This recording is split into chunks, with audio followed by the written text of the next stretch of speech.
What up, though? Garage Talk. Hey, so this is the first time I got this question, but I was asked to talk about some things that most people probably have never heard when it comes to investing in real estate. And I said, okay, you know what? That's a good one. And I'll tell you a couple of things.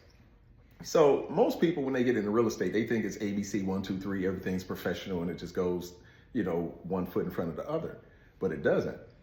If you are investing in these blue collar neighborhoods, you have to learn how to skate on a razor blade and how to operate in the gray area. And you have to know people, or it helps you to know people at the lowest levels of the society and people at the highest levels. So let me give you a few examples. A lot of times when you buy houses at auctions, they just give you the address and you can drive by the property. And a lot of times the properties are boarded up, secured, and they usually don't let you go inside of the property. But there's a way to look inside of the property, because for me, in most cases, I want to be able to look inside of the property to see what I'm bidding on. Because if I'm just looking at the outside, it's kind of tough, because the inside, there may not be anything inside.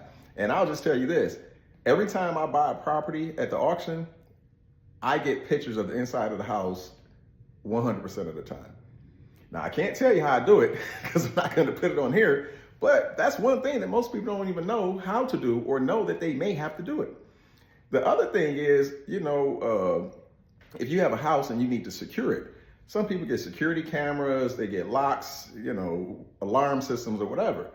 But one of the things that I've done, and in certain situations you may have to do this, is I know people that are homeless or people that are living from house to house. I may go to them and say, hey, I got this house I'm working on. Do you want to live here while I work on it? And 90% of the time they say yes, because they don't have any other place to go. And so I'm helping them out. They're helping me out by being a presence in the house. I may go to the neighbor and say, hey, introduce myself, establish a rapport, and ask them to park their car in my driveway versus theirs, or if they have multiple cars parked in each driveway. So now somebody thinks somebody's in the house. So you got to know, people who may live in there. You may have to know somebody who has a bunch of dogs and say, hey man, I need to rent some of your dogs to put inside of the house. So people get up to the door and they hear all the bark and they don't do shit.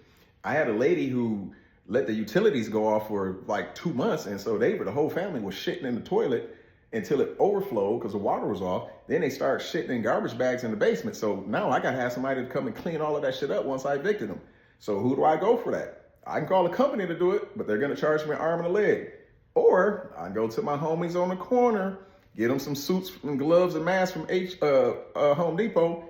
Done. Simple shit.